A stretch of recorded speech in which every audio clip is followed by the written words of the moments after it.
I'm sure by the end of our talk, people would be running to their computer to find the big asset or big brand name which might be the next $1 million idea for them. After meeting you, I didn't know there was a business. And after that, I personally now own about 150 domain names. If your competitor owns your domain name or your brand name on the internet without doing anything, just changing a few parameters in the domain name, he can activate that domain name and get all that information under his grip without you even knowing it. Wow, that is incredible. I did not know that. So which is one domain name you're never going to sell? It has to be an insane amount of money. Probably co-founder. I already have, I think, $700,000 standing offer, which if I agree tonight, the money will be in escrow tomorrow morning. $700,000 and you're not going to sell cofounder.com. See, I have a very simple philosophy. ना नहीं बोलोगे तो बड़ा पैसा मिलेगा नहीं. The power of no is in your hand. So where do you see the future of this business? The good ones are already selling for $3 to $10 million.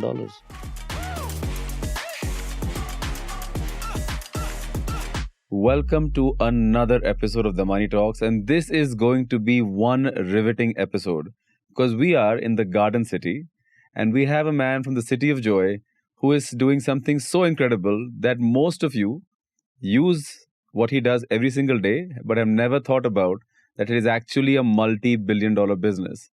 And so without further ado, I would like to invite our next guest, Deepak Daftari, with 2 decades of experience under his belt in domain investing, and somebody who as a CEO has guided Fortune 500 companies, Fortune 1000 companies. Some of the best brand names in the country have actually bought domains from him.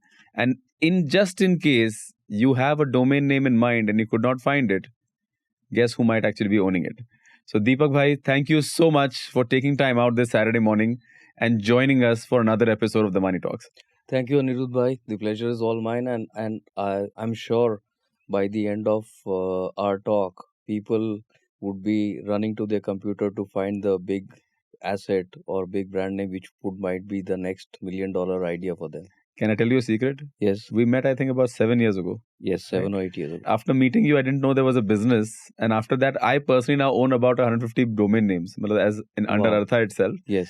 And very interestingly, different domain names, some that I can't name here, but that I've told you about. Yes. It was completely, after meeting, I was like, "Hey, there is a business in this." And it's really been awesome. In fact, you found out one of the domain names that I owned and reached out to me. And I reached out to you.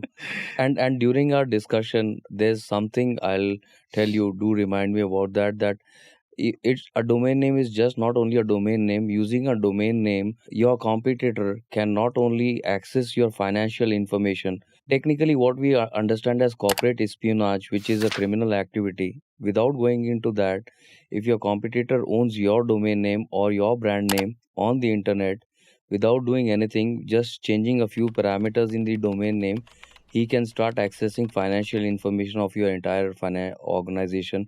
Wow, And that is incredible. I did not know yes. that. So he can have access to your emails, data, Excel sheets, whatever anybody uses to send information to you via email. He can activate that domain name and get all that information under his grip without you even knowing it. Wow. So let's start from the very top. Deepak bhai, you were born in Calcutta, Yes. right? And did your schooling there. Yes. After that, went to college. Yes. I believe did your accounting degree, right? I finished class 12 in Calcutta, and then I wanted to go to US. I had 100% scholarship for US, but as luck would have it, my visa got rejected twice.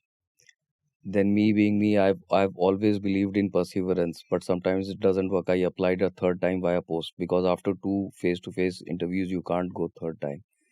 I got rejected, and then I applied a fourth time. It got rejected again, and I was told informally, don't bother the next time or you might be rejected for long. So I couldn't go to the US, and then I decided to go to Australia.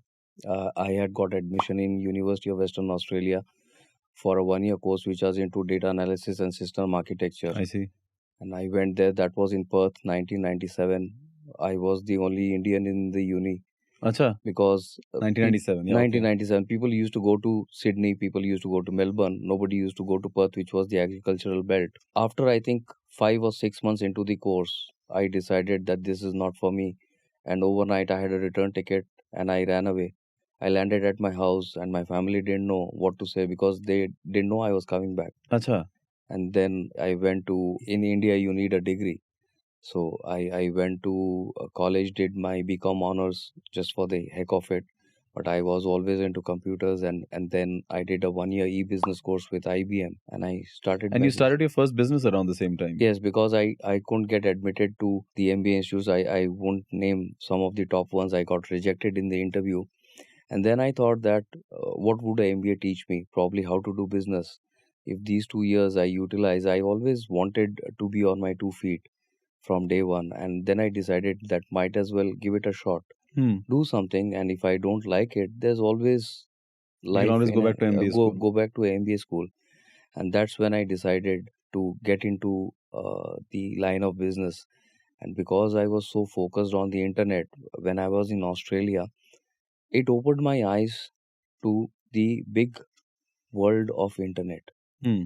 If you remember back in the days in India, you would have a dial-up ISP, Correct. and there were two types of connections. One was, I think, 2,000 rupees, where you could only download text without images, Hmm.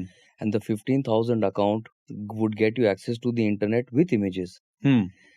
In Australia, there was no such restrictions, and that's where I found out the world of domain names I see. in an initial way. And to give you a small background how the world has changed, in 1999, if you wanted to register a domain name in India, a .com, there were people with whom you had to give them a demand draft, and they would send it to somebody in Mumbai, and they would register the domain name, and after 7 days you would get to know whether the domain name has been registered for you or not. Similarly, you couldn't register a .in or a .co.in before 2005. There Yeah. was a body called NICS in Mumbai. You had to send a demand draft and an application form, and you would only know after 15 days whether you have been allotted that domain name or not. So, knowing these intricacies, while I was in my last year of college, if you remember, there used to be one of the biggest education portals in education, egurukul.com, Hmm.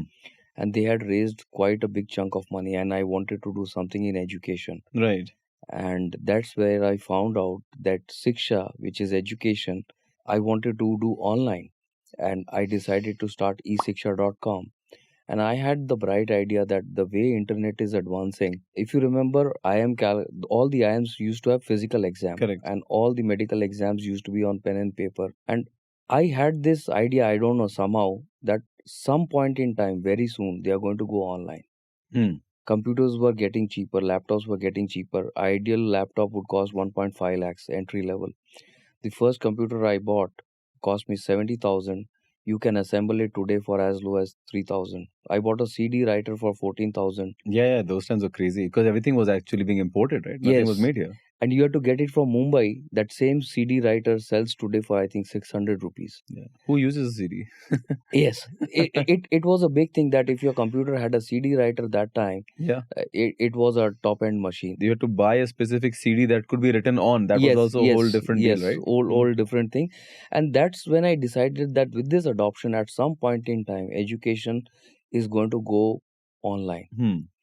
Because I think eShiksha is known for its cashless and paperless management. Yes. So we started online mock entrance exams for Okay. MBA, for IIMs, and the medical entrance exams in 1999, when IIMs actually went online in 2003 or 4, if I remember correctly. So we were that way advanced. And our simple logic was that if you're sitting for an MBA exam, people used to go to a lot of coaching institutes and all. I created a data bank of 10,000 questions. I created the test engine, and anybody could pay us just 700 rupees and take as many tests generated on the random with a timer and get a score in all the 4 sections of a MBA Wow. entrance exam. How long did you run eShiksha? eSiksha is still there, although Acha. it's not part of our core business, but there's that emotional attachment because it was our first business, and that gave me the capital, the confidence, and a lot of learnings where I am today. Because I believe you didn't raise any money for eShiksha. Never. I never had money. I came out of college, and my dad always let me do whatever I wanted. What was your dad's profession? He's a income tax lawyer practicing at the Acha. Calcutta High Court. He's 71. He still practices. His thing was do what you want as long as you learn something. I'm going to anyways feed you. So I had that free hand. So while in college, I was doing this IBM course along with my third year. One day decided that I'm going to start a portal, Hmm. and portal which would not only have the online exam engine, but it would have any and every course. So eSiksha at that point in time had 5,000 pages of content. Hmm. Because I didn't have money, I found a team of developers who were one of the most upcoming name in Calcutta. I went to them. I told them a vision. They were four friends. And I told them, see, I don't have the money. This is my vision. I'm going to compete with eGurukul, who are sitting on a good chunk of money in their bank account. And I'm going to compete. If you stay with me in the journey, I'm going to share the profits with you. And I'm going to give you the limelight. At the same time, I'm going to portray you when I go out in the market as co-promoters and give you the limelight that these are the guys who developed something which was not available in the market, which will help you get more business. Hmm. So that was my first initiation into the thought that even if you have 0 rupees in your pocket, You can make something happen. you can make something out of it if you are clear in your thought, and if you are constructive, and if you devise a way that you profit and the person who's helping you profits, then money is not a barrier. You can always get done things and pay people as long as your intent is clear. But isn't it like it's a very common thing today that as soon as you register a domain name and as soon as you register a private limited company, the first thing you do is go and look for a person to give you money, Yes. right? So How, that's a misconception. Today's youngsters think that I have an idea. If I don't raise money, if I don't go to a VC or an angel, my business will not start. Your previous generation, my previous generation, or you or me, hmm. never had this inkling when we started our business. You started from scratch. I started from scratch. We learned it the hard way. Today we Correct. build businesses. I've never raised a single penny in my life. I created 4 businesses. But the thought was that money is never going to be a barrier. Let me create the product first. Let me find ways, even if I didn't have the money, to create the product somehow, True. and then people will come running behind you. I think this is a core learning which startups or the generation today who thinks that money is the barrier should get it out of their head, that if they start with that notion, they will not be able to make a good That's world true. class product, because it's money which is the primary focus in your head, not your product or service. Hmm. So that's how I Focus on the started. product, right? The Focus on money the will follow. product. Money will follow. And money is never a barrier. There are always people who are going to be supporting you. As we discussed, as Moin and Srinath yesterday said, the Yeah. Agnikul founders, that we wrote to 100 professors all over the country because we didn't have the means to Hmm. build a rocket, but the professors had access to these laboratories.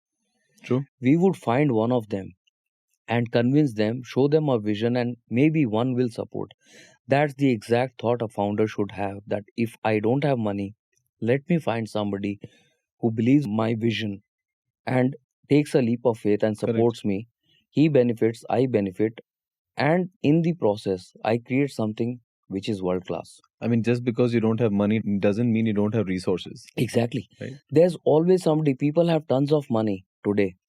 People are actually looking at HNI. India has a lot of millions of HNIs and ultra HNIs who are looking for an avenue to invest their money, which will give them more than the 7% that they get in a bank True. FD. They have invested in real estate, they have invested in gold, silver, they have invested in FDs, they have invested in mutual fund, they have invested in stock market, they have a comfortable lifestyle. What are they going to do with the spare cash, which is going to earn them 6.5 or 7%, And not exciting. and not exciting? If they give to a fund manager, it comes with the standard disclaimer. Yeah, correct. What are they going to do? Everybody is looking for that slight bit of edge, which will give them that extra return over and above the 7% which IFD gives them. I think you just need to go find out the right guy who's going to believe in you and support you. It's not that everybody needs 100 crores or a 10 crore check to start with. You can start with a maybe 5 lakh check. Hmm. And as in our world, the first fund always comes from the 3 Fs: friends, families, and fools. Absolutely.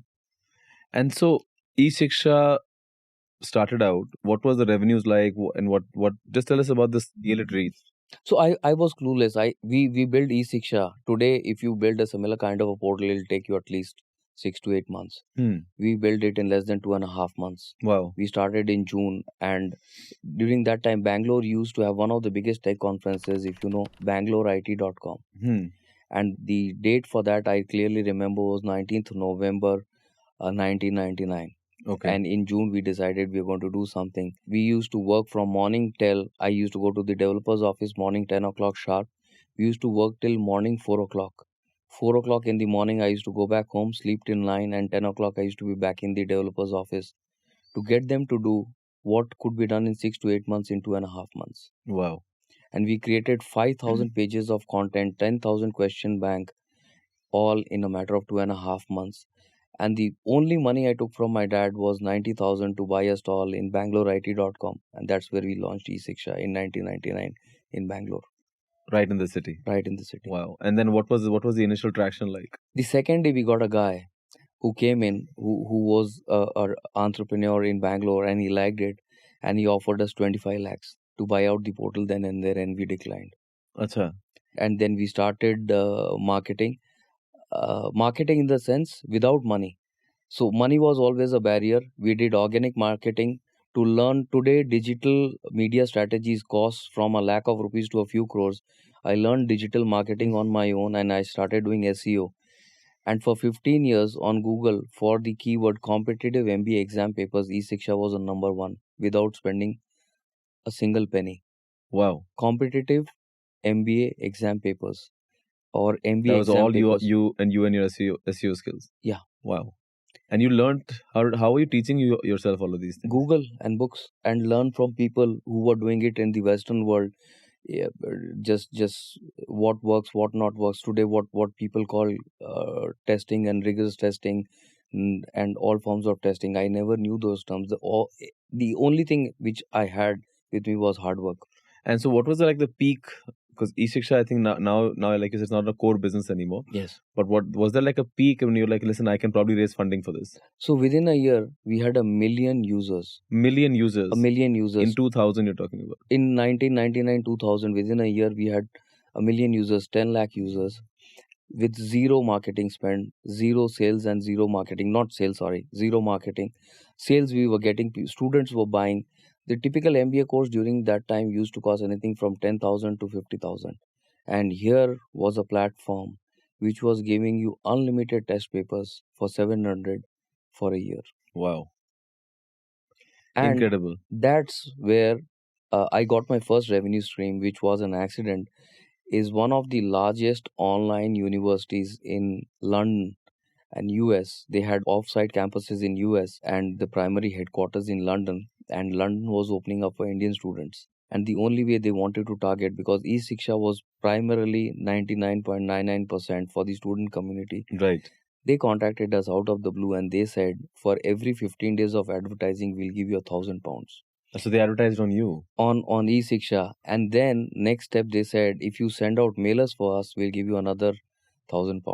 Incredible. And in 2000, £1,000 was a good chunk of money. So Yeah. in the year 2000, every month we were making, and then the other advertisers started coming in. We were making 10 lakhs.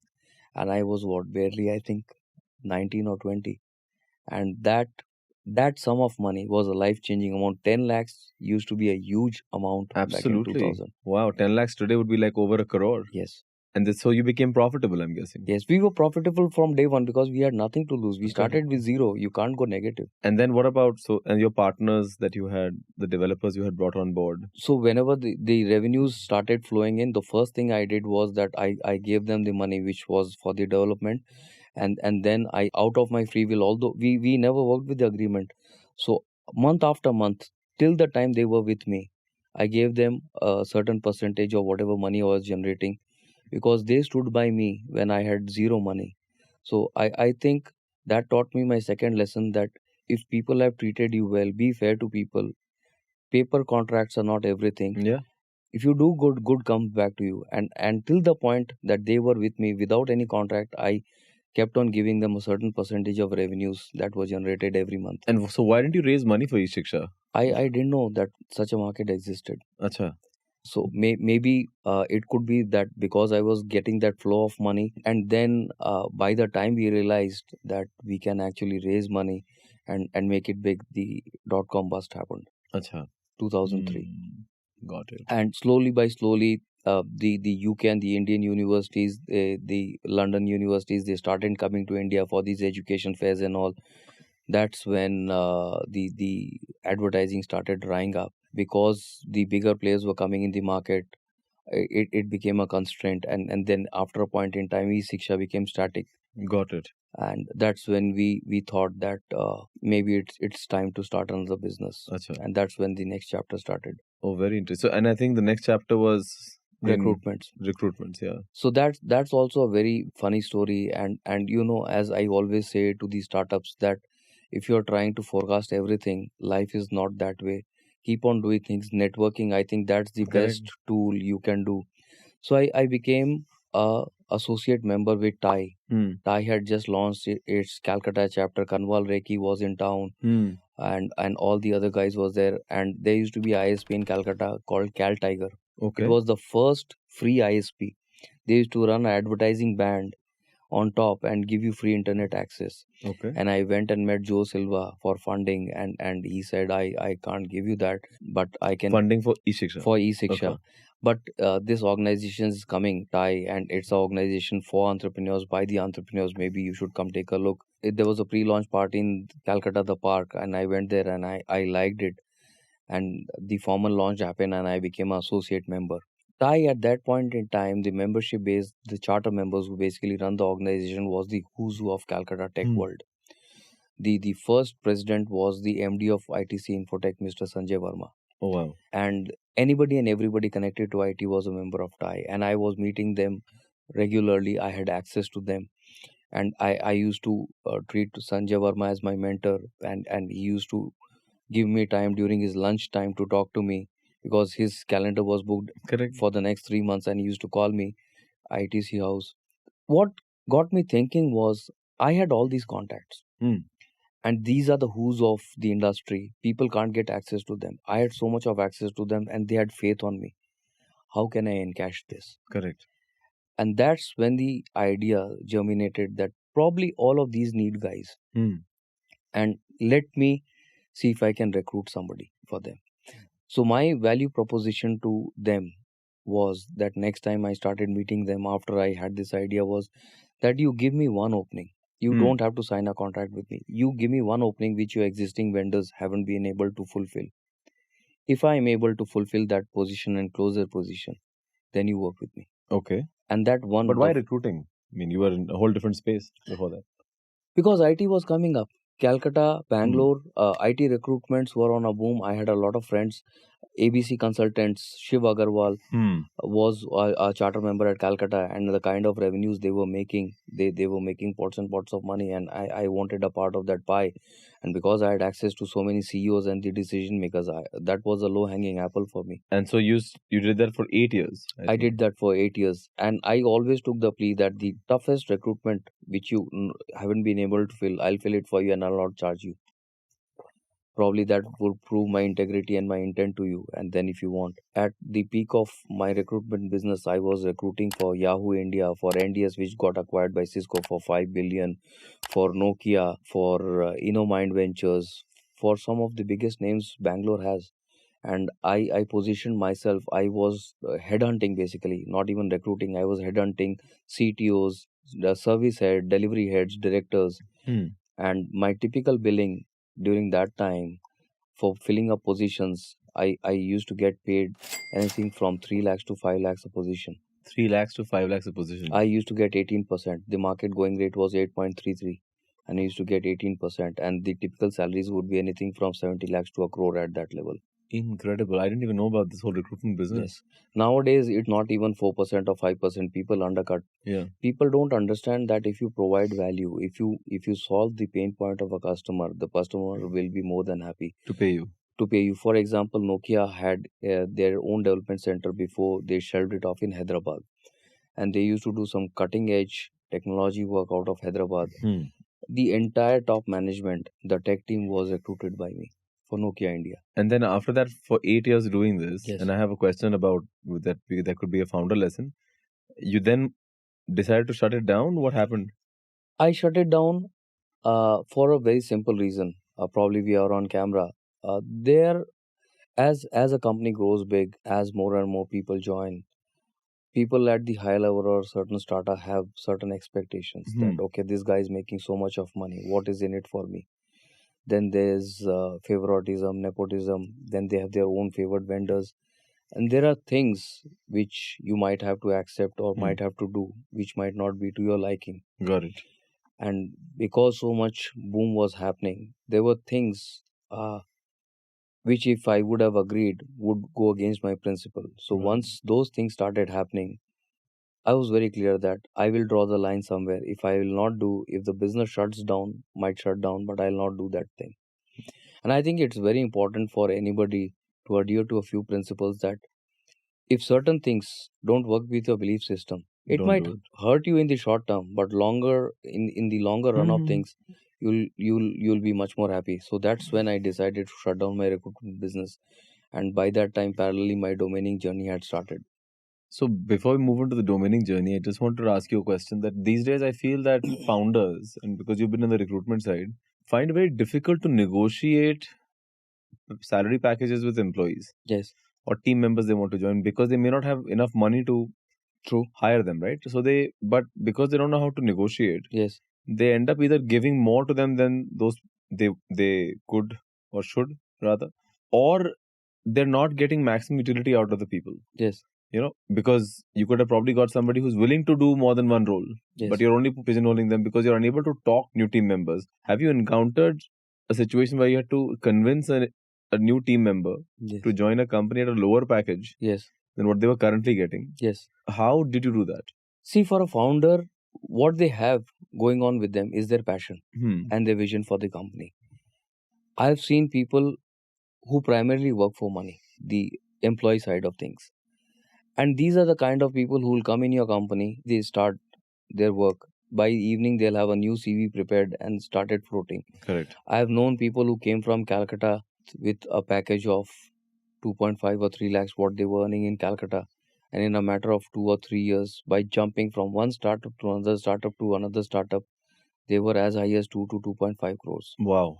It's not that in 2.5 years you've learned rocket science. You've jumped jobs and you were a better negotiator than your employer. And maybe somebody was desperate to show your skill sets on their company's profile and raise more money, not realizing that by getting somebody who's not going to stay with you for the longer term, it's not going to benefit your company. That's something I think it's for the founder to understand that if you're looking at a guy whose primary vision is to make more money, that's not the guy for you. There will always be guys who want to do good tech work, Right. who wanted to align with your vision and grow with the company and grow rich when you grow rich, Right. and not grow rich in 2 years and you are still stuck where you are. There are still guys, plenty of guys.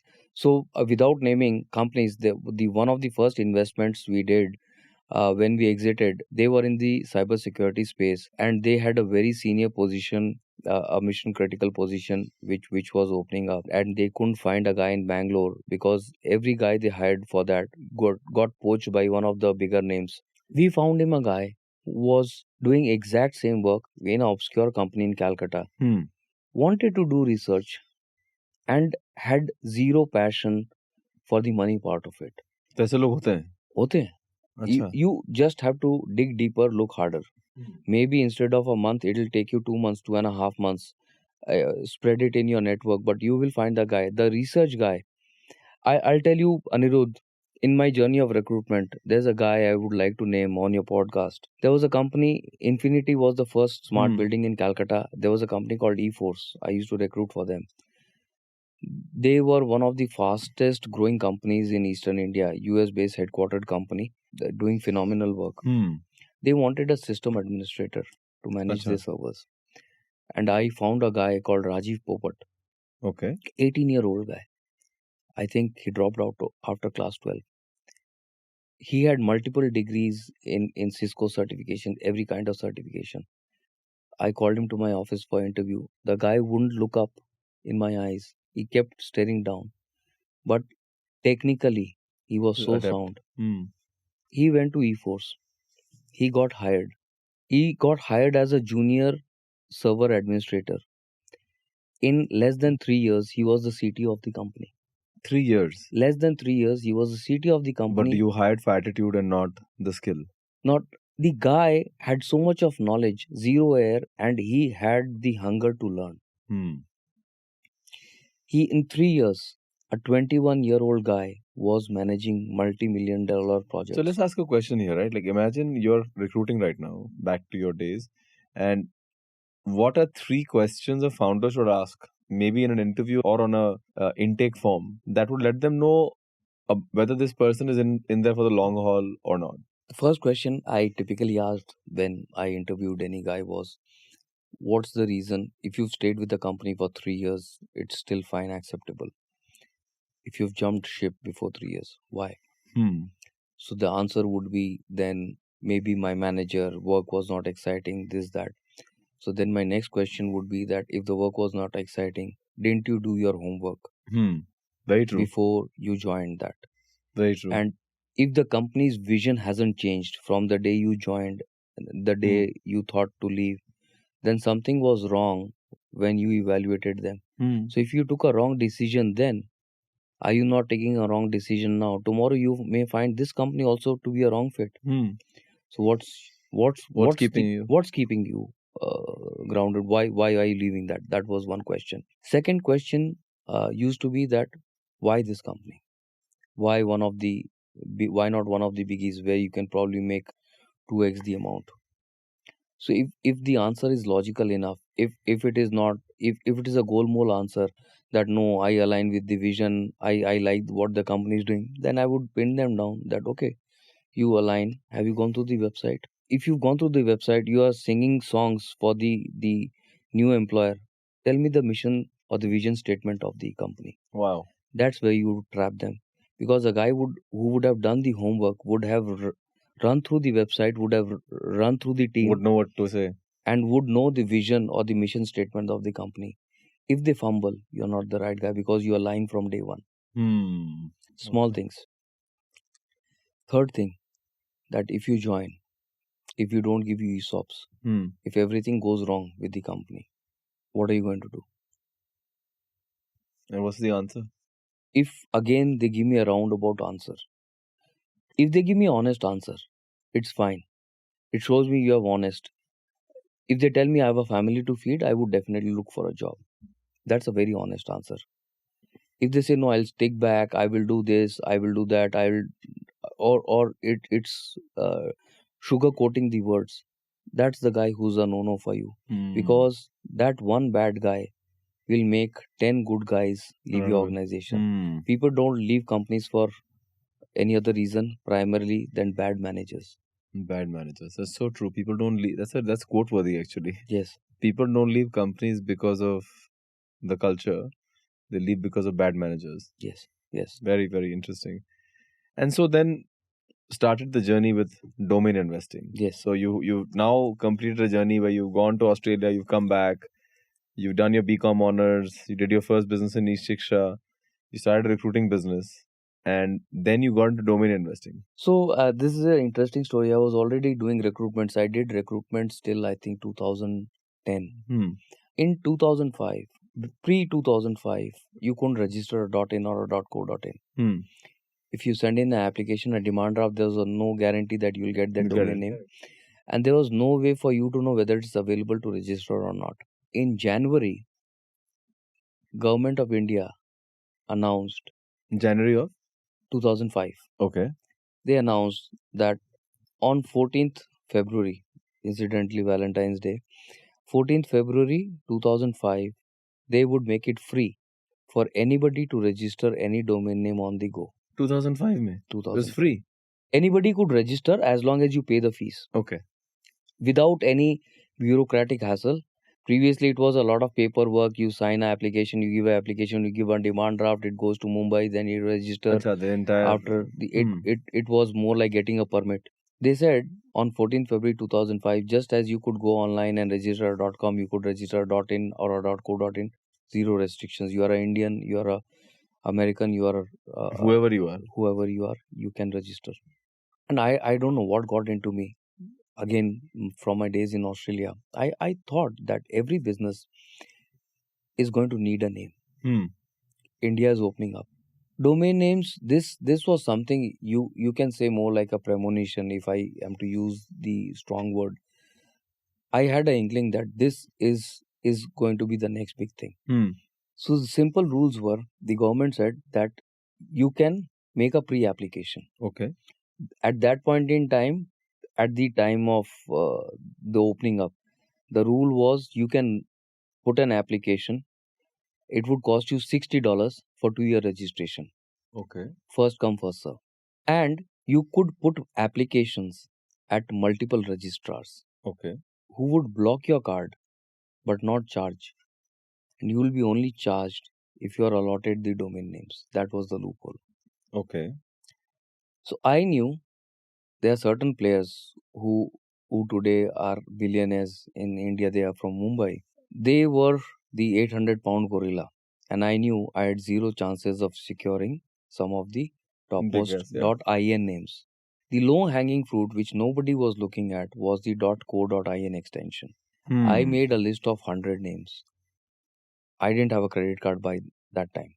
It was still a nightmare to get a credit card. My dad had a ICICI Bank credit card and I had an add-on credit card. So I made a list of these 100 names, which would cost me $60 per name if I would get So all the names. $6,000 effectively. $6,000 in 2005. in 2005, and I had $1,000. Okay, I made a list and I submitted those lists at each of the registrars using the add-on card. Okay. And because the limit was reached, because every registrar blocked, did not charge, my dad's card got stopped. And he was furious with me that, what have you done? I said, give me a few days. This is just a matter of a few days. And I was in Mumbai that day, 14th February. My friend was marrying his childhood sweetheart and the families were against. And we were in the Mumbai family court signing Okay. as witnesses. I remember Anirudh very clearly. We came back from the court 4 o'clock with the newly married couple. I switched on my laptop and I had secured, I am the original registrant of internet.co.in, law.co.in, technology.co.in, shares.co.in.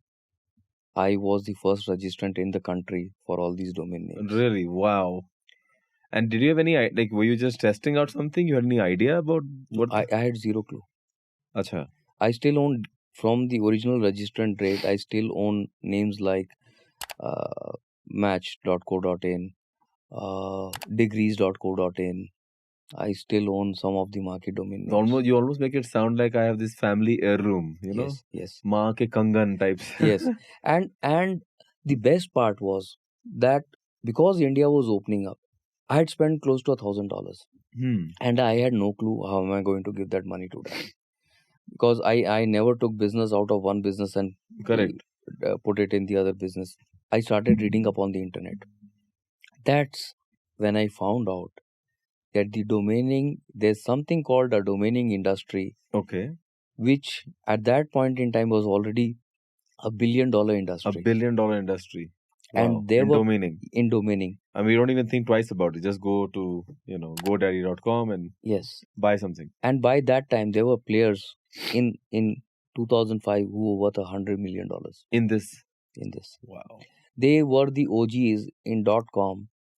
People like Castillo Brothers, people like Nat Cohen, who back in 1993-94, there used to be only one company called Network Solutions where you could register .com. And if it dropped, anybody could Nobody. freely register. Acha. And they registered domains like whiskey.com, rooms.com, and every kind of domain name for just $70. Slots.com, when I was in Australia, I saw that name. It was available free to register, slots.com. And somebody registered and sold it for $500 in 1999. And a few years later, just a few years later from where we are today, I think it sold for 5 million or $7 million. Wow. It's like virtual real estate. It is virtual real estate. See, just like every house needs a nameplate or a number plate on the internet, you might be there with your identity. How do people know your identity? It's a funny story you said that, because when we were registering my first business, right, that we started, and we were trying to figure out, because you're trying to figure out the name of the business and the .com, Yes. right, in the US, like they should be the same.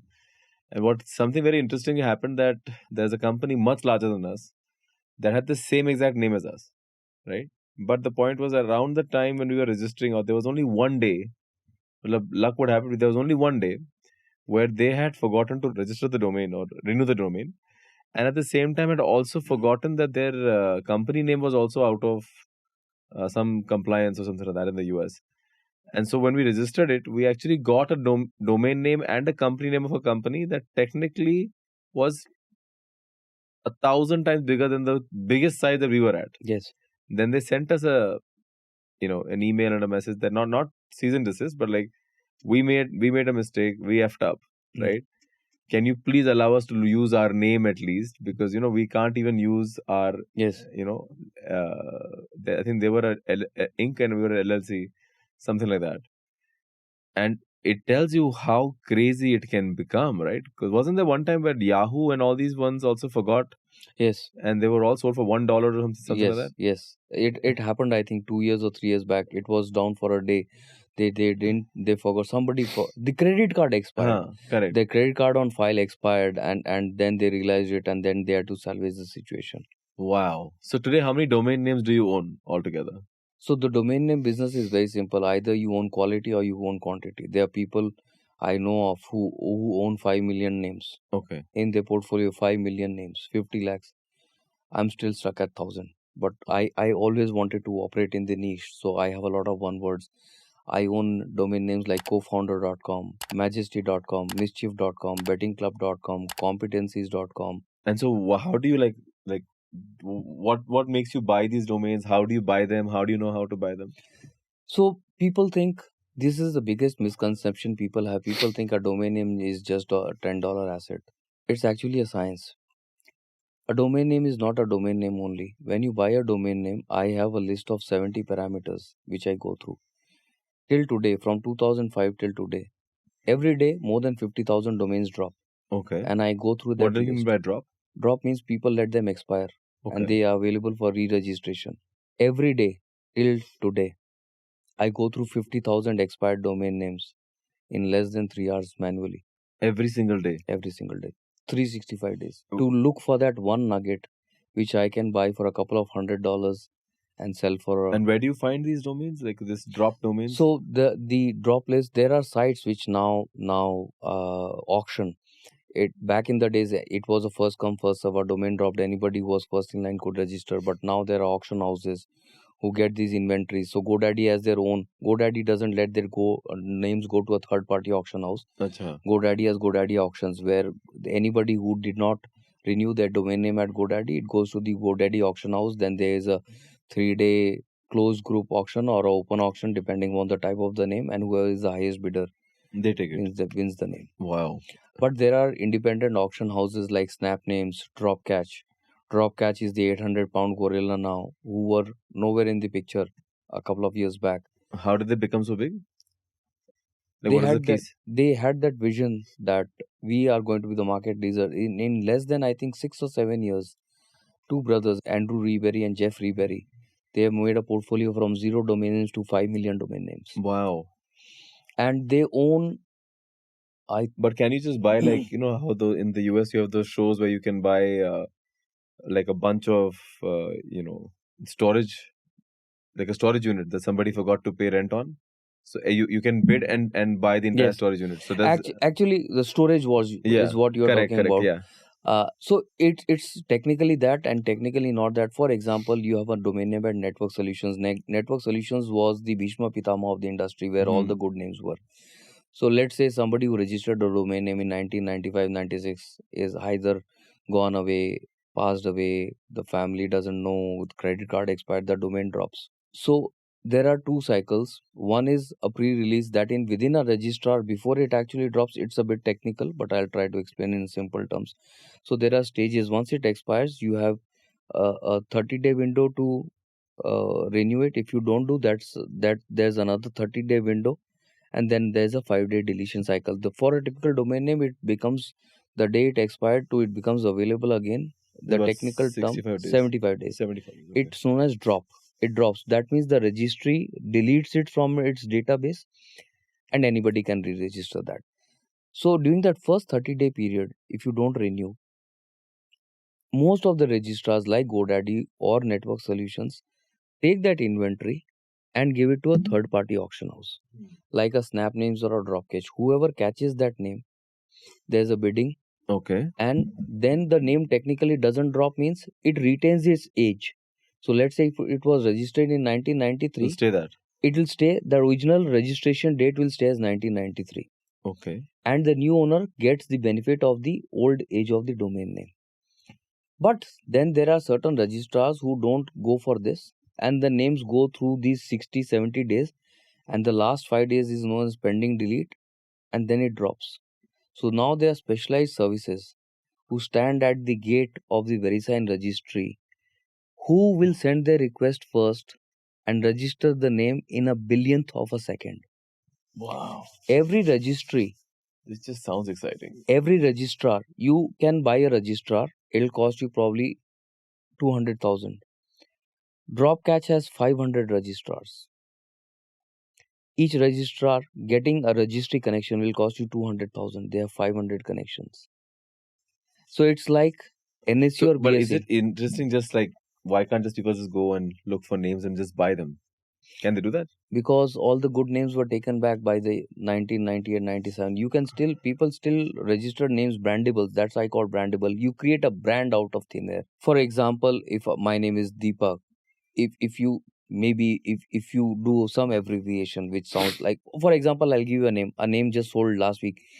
The guy sold EQUITI, which is another way of Okay. writing the word equity. He hand registered that domain name. He sold equity.io for I think 4,000 or 5,000. That's a brandable. And so, why is this so important for founders to have the right business name? Okay, Like, you know, some people would like believe, hey, .co.in chalega or .org chalega. .com is too expensive to buy. so I think that's the biggest mistake founders do, being penny wise pound foolish. Okay. Even if a domain costs 5,000, I'll give you the aspect of it. People think, क्यों लेना है? It's a waste of money. I'll run my website on a .co, Yeah. .xyz, Correct. .io, .net or .org, and some extremely brilliant people on a .info also. Now here comes the best part. For example, you have artha.net or artha.co or artha.org as your company's corporate website. You are a 1,000 crore company. Now you'll have directors, you'll have external vendors, you'll have chartered accountants, you'll have everybody emailing you. It can be financial data, it can be business information, Yeah. it can be any sort of information crucial to your organization. Correct. Me as your competitor goes and buys artha.com. Okay. I will just go and change the MX records of the domain name, and I will activate. There's something called a catch-all email. Catch-all email means Artha might have 100 email IDs or 0 email IDs. A catch-all email is that any email incoming at artha.com, not what's before at. It can be Anirudh, it can be Deepak. That doesn't can have an be account comes to you. any email which doesn't exist on your email on your system but ends with @artha.com will go to the catch-all email ID. We as a society, not only in India, in US, in any corner of the world, have been accustomed to .com Correct. for 30 plus years. You will be shocked that 95% of your vendors, people attached to your business or connected any which way, will not write Anirudh at artha.net, .org, Yeah, they'll always .xyz. go with the .com, right? They will write .com. Me as your competitor will enable the MX records, switch on the catch-all, and I will catch all the emails coming at artha.com by mistake, which was supposed to go to artha.gov or .net or org. And trust me, the kind of information I will gather, I can play havoc with your business. For It is example, scary. for example, you might have something with your bank wherein you have standing instructions enabled, Hmm. and it's very dangerous. I can create ID Anirudh at artha.com. You are on .go and send an email to your This bank happened. to send out a wire transfer. It has happened multiple times in Yeah. US. The bank clerk or the lower grade employee will not, in 99.99% case, See the see difference. the email whether it came from artha.co or artha.com. And there have been instances where millions of dollars have gone out and then they realized that it was कि not. गलत email address से गया है. This is one aspect. Second aspect, if you are not willing to invest in the core identity of your own business, do you really believe in your business? But sometimes if this is, let's say the domain name may be very expensive, right? Let's say. I'll come to that. So what do they do in that case? So for example, you might spend 2.5 lakhs on a billboard, on a hoarding for 30 days. After 30 days, it gets pulled down. You will not even blink an eye spending 2.5 lakhs for Correct. buying a hoarding. Why wouldn't you spend 2.5 lakhs on buying a domain name, which is a one time cost, which lives with you lifelong, which is your core brand identity, and whose renewal Yeah, no, some cost people is. still use Gmail sometimes to reach out to people. I think those. Why?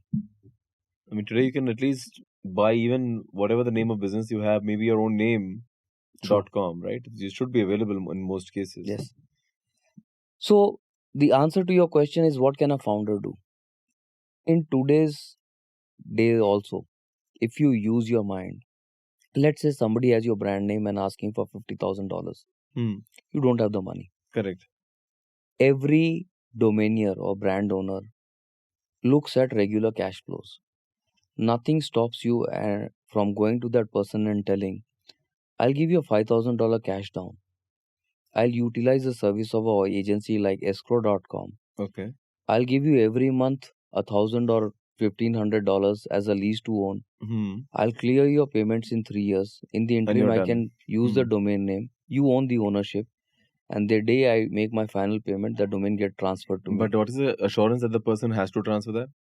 The domain stays with escrow.com. Acha. So the day it starts, the domain owner also has to give the domain name to escrow.com. At any point in time, if either party fails, then it goes back to the domain. the domain goes back to the owner. The owner Very- retains the payments which were made till that day, Okay. because you've used the domain name for your Yeah, very business. true. So it stays. So the point I'm trying to make is, there's no hard and fast rule that if I don't have 50,000, I still can't utilize. I'll give you Hmm. the best example. You can probably read over the internet. Is this company called ring.com?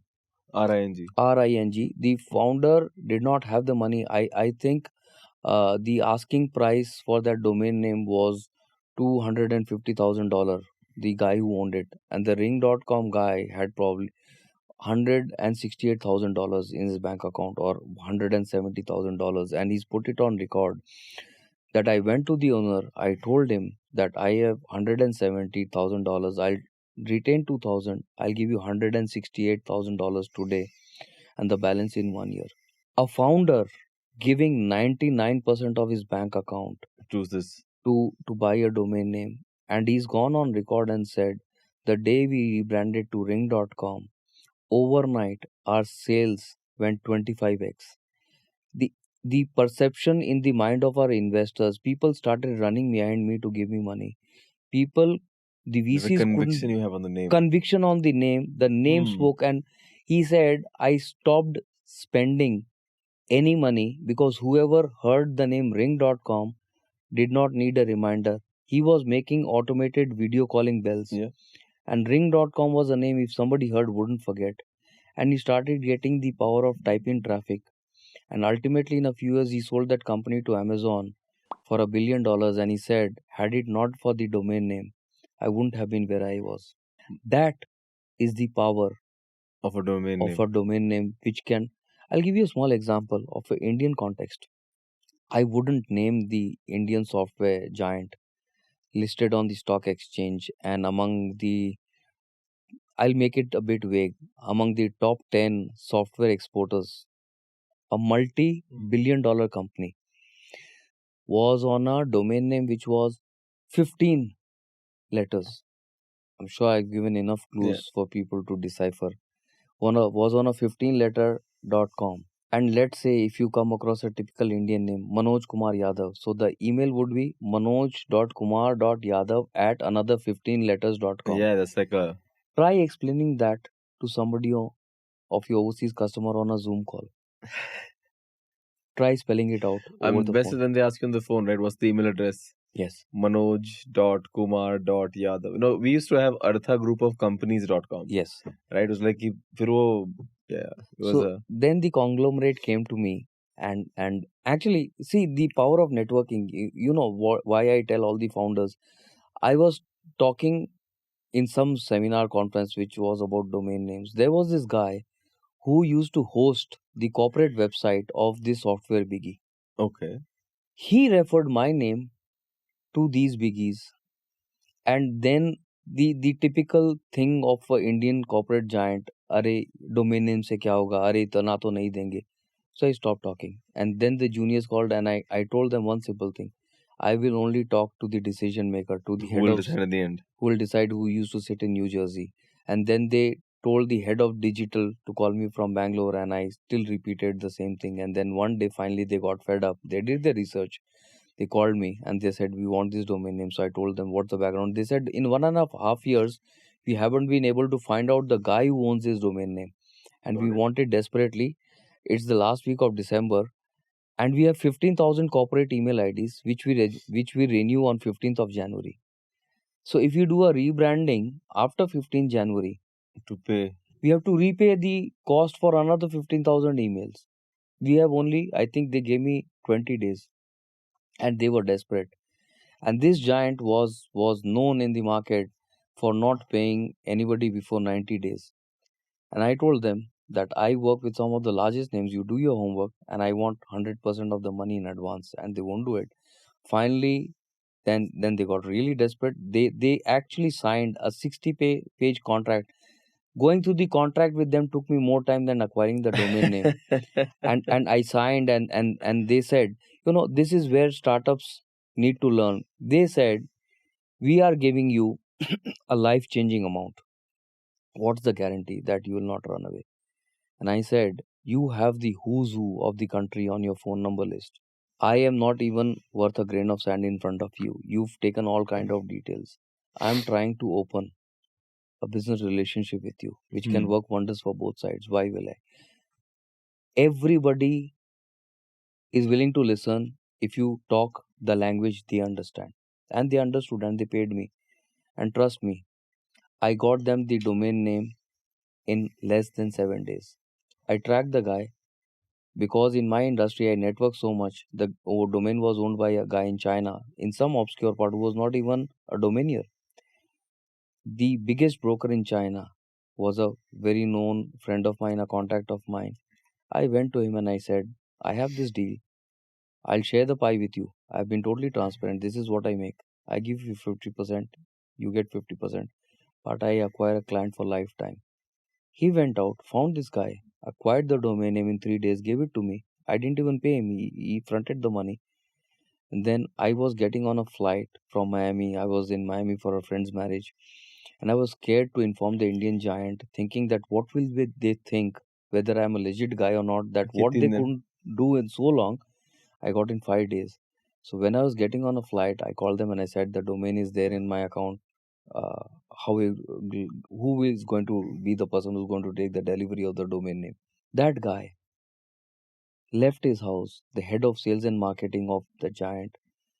He's left his house in January. And the time I was getting on a flight from Miami to Calcutta, he flew all the way from New Jersey to Bangalore because he simply couldn't believe that That was somebody, actually, oh, wow. it's happening. And I landed in Calcutta, and he said, you have to come down to Bangalore. He forced me. I said, I can't. I've been in a US flight. He said, no, you have to come down. And I went to their office and I handed over that domain name, and they couldn't believe. This is an industry as complicated as something like that. So I call myself that I come in where nobody you want to really Give me find. the toughest assignments you have. Yeah. I'll make it happen. I'll make it happen, and I'll have a lifelong customer who will believe that not only I am honest, I'm true to my word, and I'll deliver. So now they don't question. Now the brief is, this is the asset I want. Tell me how. Tell me how, tell me the price, and I will not negotiate. Because this is another thing, Anirudh Bhai, I would like to tell.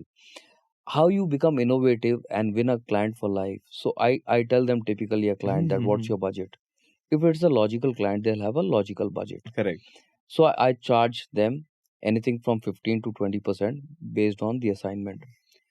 Then I tell them that, listen, you, for example, you have a budget of Correct. 100 rupees. Yeah, let's see. What if I get you that name in 60? That's my skill. So on the base amount, I'll charge you a 15 or a 20%, what we've agreed upon. Over and above that, if I save you more money, I take a 35% cut. But you still win By 65%. 65%. Okay. And clients are more than happy to pay, and they save money. And I end up making extra I money. think we could go on for this topic for like another hour, quite honestly. But I do want to get into talking to you about the angel Yes. investment that you've done, because as you've gone along Yes. and you're a founder, but I believe that you've become a millionaire just of domain names. Well, you can say so. Yes. That too in dollar terms, I'm guessing. I'm not saying in rupee terms. Yes. Which is one domain name, because I know you keep buying and selling all the time. Whenever we meet, you're up at night doing some sort of thing like that. How big is your team for this business? I have outsourced every function. I have people working for me in every corner of the world. From day one, I knew that I cannot be the one who does everything. Okay. I have people who do research for me. I have people who cut down the list, and then the final version of the final cut, as you say, the director's cut. That is what I do every day, 4 hours. And so you have 1,000 domain names. How often do you buy and sell? Buying every day, selling. It can be, now domaining is a business. You can have 3 sales in one day. You might not have a single sale also in 3 months if you have a portfolio like me, because most of my names, 90% of my names are into 5 figures and above. And so which is one domain name you're never going to sell? Or like it has to be an insane amount of money? Probably co-founder. I already have, I think, $700,000 standing offer, which if I agree tonight, the money will be in escrow tomorrow morning. $700,000 and you're not going to sell cofounder.com. No. And you have no intention of No. building a website called cofounder.com. Same for Majesty. I have a standing offer of $1 million. My ask is 2.5. See, I have a very simple philosophy, Anirudh bhai. ना नहीं बोलोगे तो बड़ा पैसा मिलेगा नहीं. The power of no is in your hand. And that's what's going to drive the price. See, for example, I'll tell you, mischief.com. Okay.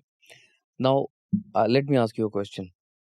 What does the word evoke, mischief? What feelings does it evoke? Mischief is obviously being naughty. Fun element? Yeah. Nothing to do with erotic or pornography or Correct. anything. So it would be anything which has a fun element to it. Now, the way I'm going to make you think, you'll agree to every point I'll make. Now, mischief can be a chain of nightclubs. Yeah. It can be a perfume chain. Correct. It can be a chain of toys. Yeah.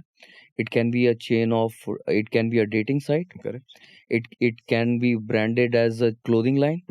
It can be a chain. It can be a line of perfumes. Correct. Can be underwear. It can be lingerie. It can be anything, right? So this is a vessel domain name which has no fixed identity, which can be fixed into multiple industries, and is a vessel domain name. That means it takes. How did you get something like mischief.com? So that's another brilliant story. The power of networking. I believe in loyalty. I till today work with the same broker who sold my first 6-figure domain name. Achha. It's a guy called Mark Daniels. And I have always believed that if you pay people more than they deserve, you are going to be the first recipient of the best deals. And I've always told my brokers that if the industry pays you 10%, I'll pay you 15%. But the first 24 hours is exclusive. There are sharks in the industry who will just swoop on any portfolio as long as they see it. But I told the broker, you make 10% with them, you make 15%. I just ask 24 hours exclusivity. So you get to decide. Yes, and that's where I came across this portfolio, which was owned by a guy in US who passed away, and his sister got inheritance of that portfolio. And that portfolio had some of the best names I've ever owned. Mischief.com. I mean, it's incredible. Majesty.com, cofounder.com, soru.com, bint.com, All from the same? all from the same, suyu.com, woofu.com, zeiss.com, cofounder.co.uk, uh, teach.co.uk, modeling.co.uk, surrogacy.co.uk, brown.in, savan.in, tech.in. So, well, Deepak bhai, I'm sure I'm going to give you 2 assignments once we finish this podcast. But there are many founders out there probably dealing with the kind of issues you're talking Yes. about that founders face. So, do you offer any kind of solutions for them, and how can they actually reach out to you? So we do end-to-end consulting. For example, I can give you example. You know, Mr. Anil Joshi. One of his unicorn companies is Bank Open, Right. Open Bank. So we acquired the bankopen.com for them from one of the US clients. Then he had that smart law company. So we acquired their domain name. So we actually work with a lot of startups. The key to startup is having faith and trust on the service provider, and not think, because we have a very open system. We take our 15 to 20% based Correct. on the deal value, and we open a transaction with escrow.com. Both sides know who's spending what, who's getting what, and we act as the broker. And you actually directly wire the money to escrow.com. So if at any point in time any founder feels that I'm giving 100, maybe the actual cost is 10 only and 90% the broker, you can log into the escrow.com transaction. You directly wire the money to escrow.com from your bank account, and we just take our fees. And the consulting is totally free. And we can also actually tell you which is a better domain name, which is not so better, which has a ring to it, which is catchy, which is brandable. Although you have your preferences, but then there are certain finer nuances which come into play. So we do all that for free. And once you have a budget, we try to acquire that name for you end to end. And So, what's the best name for them to reach out? Is there like a website? Deepak_Daftari@yahoo.com. Oh, wow. You're on Yahoo though. I'm on Yahoo because the other email eSiksha, that's for corporate, and we access it not so frequently. But Yahoo.com is something which I check till the last point I sleep, and the moment I get up. And this is the email ID which I've been using from 1999. Okay. I still retain it. So although my corporate one is deepak@esiksha.com, but the fastest way to catch me is deepak_daftari@yahoo.com. Wow. And obviously now you started to give back to the ecosystem. Yes, I know you run multiple events out of Kolkata, yes. but you're also invested in something like 30 odd companies. I would say not 30. I think the last number was 20 or 22. Okay. But then a lot of companies we've put in money without actually taking equity on the basic premise that we've given them a loan sort of a thing, that Okay. once you build something, once you actually have something, then we'll come sit and talk, and then we can have a bigger discussion. So it can be as small as 2 lakhs to as much as 5 or 6 lakhs for you to go start your vision, solidify it, create a team, identify the people, and then come back. And if it's good, then I'll open my network to you and do it. Because in your free time, you're mentoring and guiding. I have done it for a couple of years, Anirudh bhai, and now I'm at a point in time that sometimes it's misused. So if I find a genuine founder who's really very passionate, who wants to do something, and I think you and me have heard so many pitches that within a span of 15 or 20 minutes we can actually make out Yeah. who's genuine and who's just wasting time. So yeah, if it's something genuine, whatever way I can help, be it my experience or my network or consulting or that initial bit of money to give him that comfort to get off the ground, I try to do. So out of these 22 companies, what's been your star company? I think Agnikul. I still remember the day we took a leap of faith. Although you were a vastly outnumbered number which you put in, and I put in a very small number, but that was a leap of faith, and I think we decided that day it's a 1-0 game. Either Yeah. it's a rocket to the moon or down.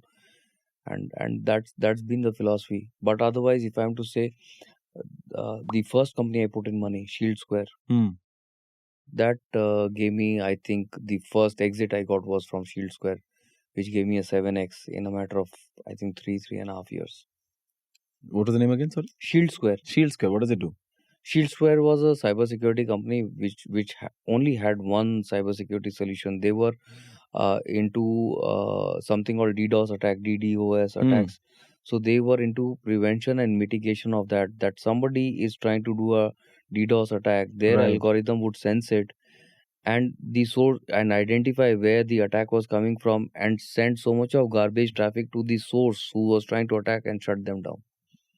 Very And that was interesting. a company. See, again, you know this way better than me, that when we invest, we know which company is going to go to the moon, which company is going to go to IP, or which is a potential acquiring target.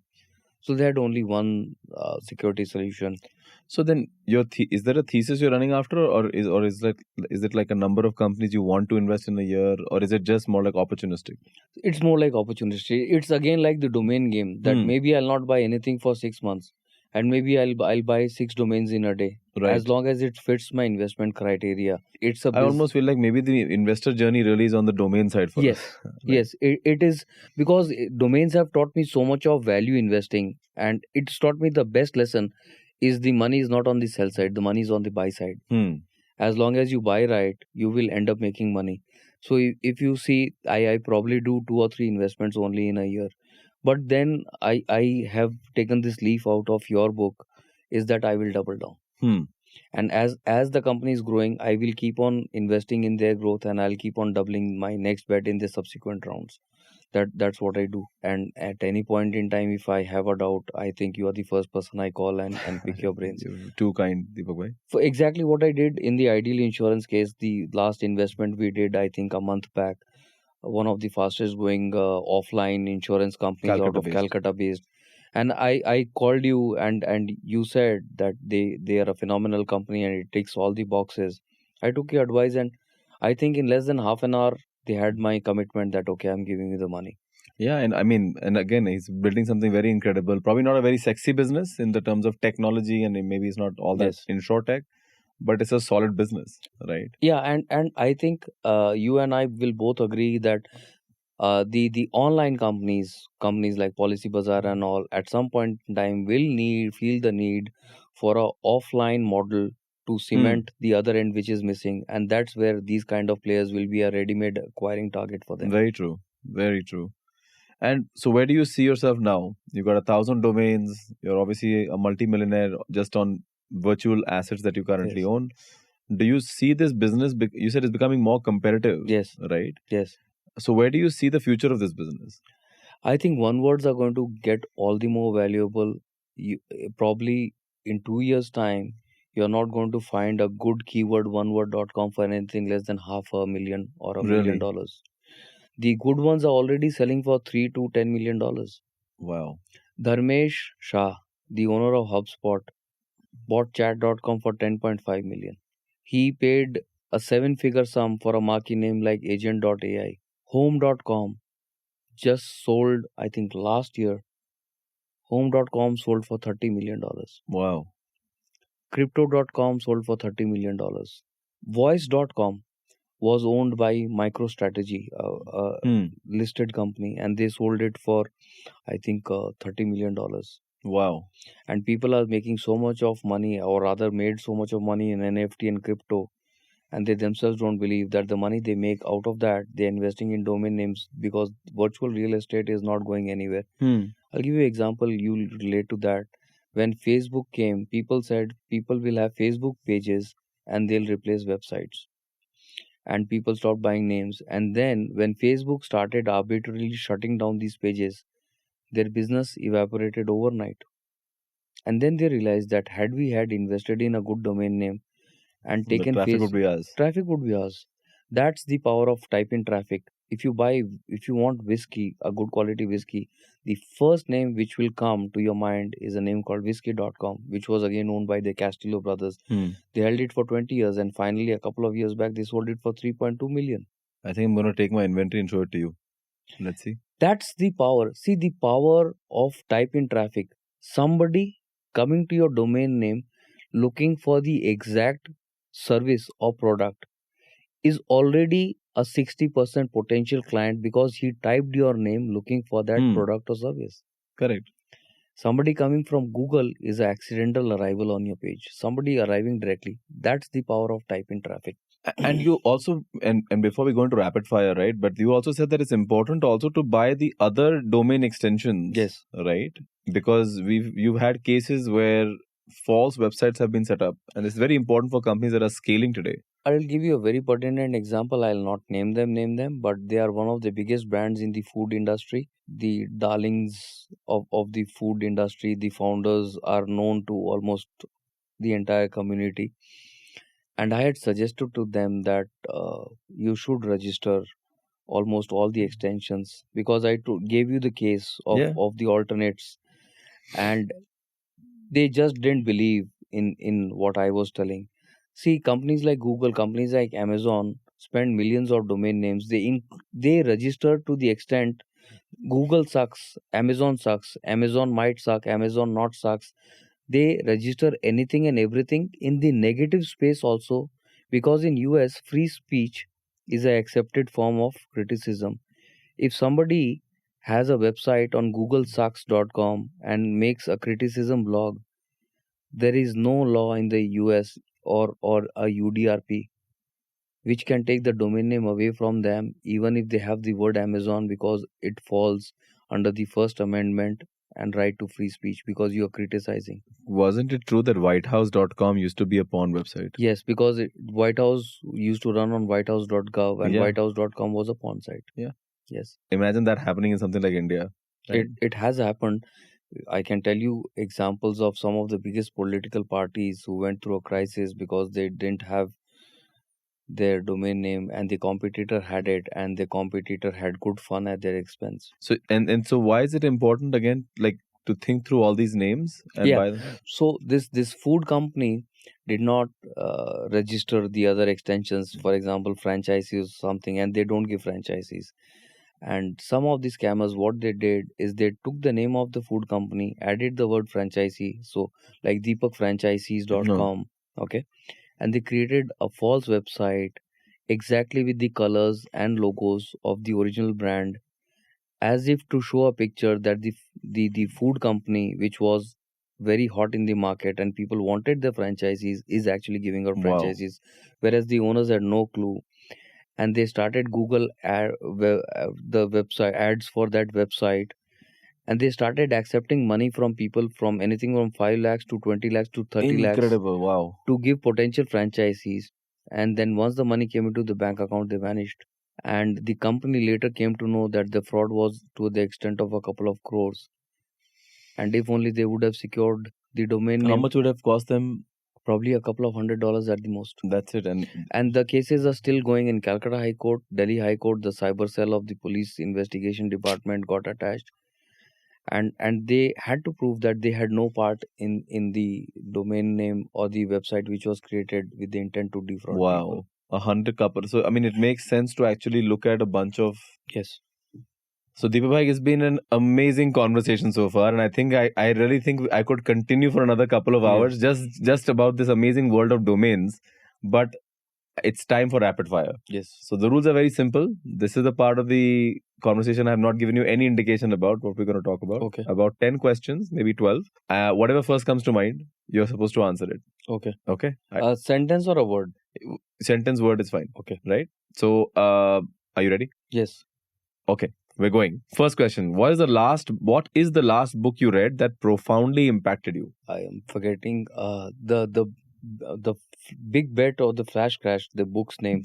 The Big Short? The Big Short. The Big Short. The Big Short. Ah, good. Very good book. Very good movie. Very good movie. Very good book. I read it a couple of times, and it has a profound impact because it shows what greed can lead to: big money and disaster both. Yeah, I think there are so many movies on that.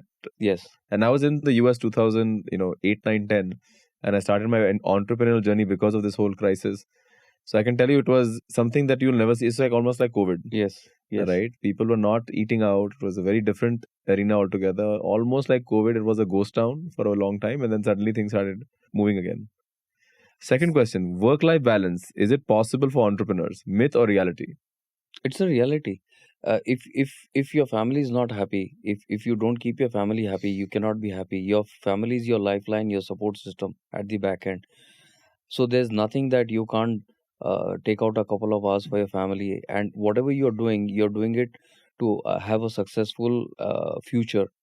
If you don't secure your present, you're not going to have a future. But effectively, I think but you can't really think of it as that a 9 to 5 work-life balance when you're an entrepreneur. Not necessarily. So the ethos of time is it can be different for different people. For example, I have a young daughter. I give her time after I come back from office, after I have my dinner. I make it a point to sit and watch something on YouTube, on a travel blog or a eating blog. We are both foodies.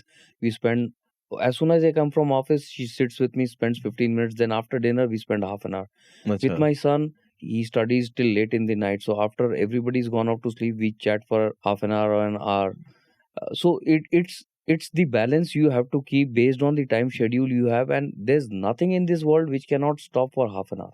And he got into IIT Kanpur recently, right? Yes, I saw yes. the what you shared on social media. Very, very nice. And we also got a chance to talk to him yesterday. Yes, thanks. I think he's the fact that he wants to be an entrepreneur sort of झलकता है उसके अंदर.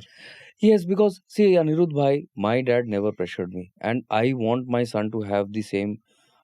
He wants to go into research. He's into books. By the age of, I think 7 or 8, he had finished reading 200 books, and he still reads every day before he goes to sleep. He still reads for 30 minutes on his Kindle, and I think that's what shaped his mind. That he wants to go into research and not become another nerd or a computer scientist making 1.52 CR. So I told him from day one, do what your heart tells you. So he's picked up a topic obscure as earth sciences. Right, correct. He wants to go there, and then his second line was that I've seen you and heard from you the journey of Agnikul, and he's so inspired by that story that he says that IIT Kanpur is the only IIT which lets you change your stream if your scores are good enough in the second year.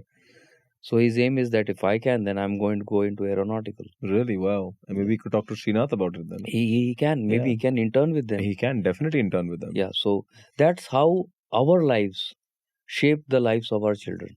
Wow. What's the first action you undertake after waking up? The first thing you do as soon as you open I your pray. eyes? You pray immediately. I pray. I pray maybe for a minute, but I pray that yesterday is gone, today is going to be another day, and thanks for all that you have given me. A quote or a song that motivates you on a particularly tough day. जिंदगी की यही रीत है, हार के बाद जीत है. Acha. Mr. India. Mr. India. Yes. Beautiful song, and whenever I am in the middle of a crisis, I listen to that song, and it's so relevant. And I have made it a philosophy of my life that life is a circle. आज खराब दिन है, वो बदलेगा, and it's moving, and it'll change. Hang on. Life is a circle. It will change. Just hang on. Hang on. Time बदलेगा. It's so true, actually. Like sometimes we just forget that you're still going to breathe tomorrow. Yes. Yes. So just hang in there. And you know, I'll share this line with you, which my grandmother taught me. She was 99 and a half, and she was perfectly healthy, and she passed away a couple of years back. She told me a brilliant line कि किस बात का लोग मुंह झुला के बैठे रहते हैं. You have a good health, हाथ पैर चल रहे हैं, भगवान ने सोचने समझने की शक्ति दी है और काम करने की शक्ति दी है, तो फिर ये मुंह लटका के क्यों बैठना है. As long as you have a good health and everything is working perfectly fine, you should be thankful to God. There are millions of people who would aspire to be where you are today. to be where you are. So you have nothing. If you are not happy still, nothing can make you happy. Profound. 99 and a half. Something about these women in Kolkata, they live very long, huh? For My- 70 years of her life, she never ate a morsel of food after sunset. Because my father's nani, Yes. also from Calcutta, was also, I think, 98, 99. The discipline they had, I can never have. The clarity of thought she had, she never had a formal education. The clarity of thought she had, I can never have. The empathy, passion, emotion that she had for others, I can never have. I think the brilliance of living life is being simple. The brilliance of living life is being simple. You have like all these quotes now that's No, going. these are facts of life which Hmm. I've seen from my own life and people associated with my life. My grandmother always, they used to own yule related ओढ़ना कहते हैं राजस्थान में. She had like 10, but she never took out more than 2. कि मेरे को 2 ही चाहिए तो मैं 2 ही इस्तेमाल करूंगी, बाकी जब जरूरत पड़ेगी तब निकालेंगे. But she never consumed. Minimalist. Minimalist. Yeah. सो उनके जो प्रिंसिपल्स थे लाइफ में, अगर हम उनको 10% भी फॉलो कर लेना, life will be much simpler and जो हमारी लाइफ के स्ट्रेस हैं वो चले जाएंगे. That's true. That's Yes. true. Yes. The accumulation of things is the accumulation of stress. Yes, yes. She always did her own work. उन्होंने घर में वॉशिंग मशीन होते हुए कभी अपने कपड़े धोने नहीं दिए कि मैं अगर हाथ पैर नहीं चलाऊंगी, बैठ गई तो मेरा शरीर नहीं चलेगा. Till the last day of her life, she worked. Which actually brings me to my next question. If there was a time machine that allowed you to speak to yourself when you were 18, right? Let's go back and make just you're getting out of college, or rather getting into college, right? What is one piece of advice you would give to yourself? गुस्सा कम करता. Gussa kam karta. Be more receptive, Hmm. less reactive. More receptive, less reactive. I think I learned it pretty late. Now I think I've sobered down 90% of my earlier self, and it created a lot of issues for me. Hmm. Had I been more receptive and more understanding or less reactive at that point in time, I had gone back and seen things from a different perspective, maybe certain things wouldn't have happened Got it. which happened. But yes, more receptive, less reactive. Let's move into something fun now. What's one meal you could eat forever? I think idli. Idli. Any day. Every Sunday I cook breakfast for my entire family, and I cook idli and chutney. Acha, And you that's cook. my duty. I cook. What is one app you're obsessed with? And don't say GoDaddy options. No. If you are saying not the business side of things, then maybe I'll say Twitter. Twitter. X. It has so much of knowledge. If you can just channelize it to show you the post you want to see, I think there's so much of free knowledge that you can accumulate and acquire from others' wisdom, that you don't have to go through that shit, if I'm to use the word, and just learn from the experience. It will make your life even maybe 5 or 10% better, but that 5 or 10% is a saving of the time you would have spent in your life. So you are saving a part of your life, accumulating that knowledge. Maybe I need to learn how to use X better. It's phenomenal, Anirudh bhai. I'm telling you, every day I use it for half an hour.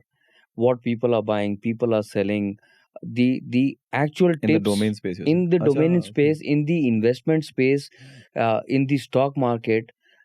There's a lot of muck around, but going through that every day, if you pick one nugget also, it's worth your time. And how much time do you spend on X every day? Probably half an hour, 30 minutes. Wow. What's one thing you would like to change about the Indian startup ecosystem? I think founders have to be more in touch with reality. Everything is not hunky dory, everything is not rosy. आंखें खोलो and देखो क्या है. Be more realistic. Every business is not the next SpaceX. Be more realistic. And even SpaceX had to go through his own journey. Yes. Be more realistic and put your own skin in the game. What is a hobby or a talent that most people don't know you possess? Now we know you know how to pick out web names.